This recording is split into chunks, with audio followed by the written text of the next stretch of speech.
తెలంగాణ కడుతున్న ప్రాజెక్టులపై చంద్రబాబు నోరు మెదపకపోవడంపై జగన్ మండిపడ్డారు. 3 రోజుల పాటు కర్నూలులో తలపెట్టిన జలదీక్షలో చంద్రబాబు తీరుపై తీవ్ర విమర్శలు గుప్పించారు వైసీపీ అధినేత.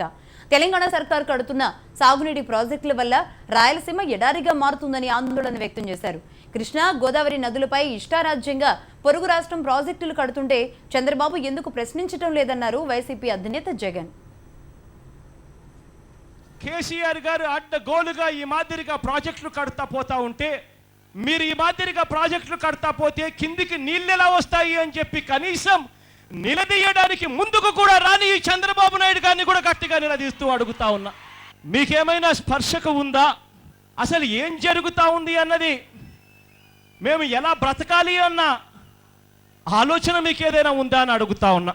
ఇవాళ కృష్ణా నదిలో దాదాపుగా 1750 టీఎంసీల నీళ్లు ఇవాళ లైవ్ స్టోరేజ్ నిల్వ చేసే సామర్థ్యం రకరకాల రాష్ట్రాలు ఇవాళ కృష్ణా నదిపై కట్టాయి.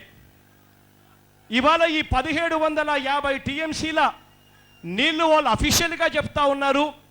అన్అఫీషియల్గా దీనికి కనీసం 200-300 టీఎంసీలు ఇంకా ఎక్కువగానే నీళ్లు లైవ్గా వాళ్ళు స్టోరేజ్ చేసుకుంటా ఉన్నారు, నిల్వ చేసుకుంటా ఉన్నారు.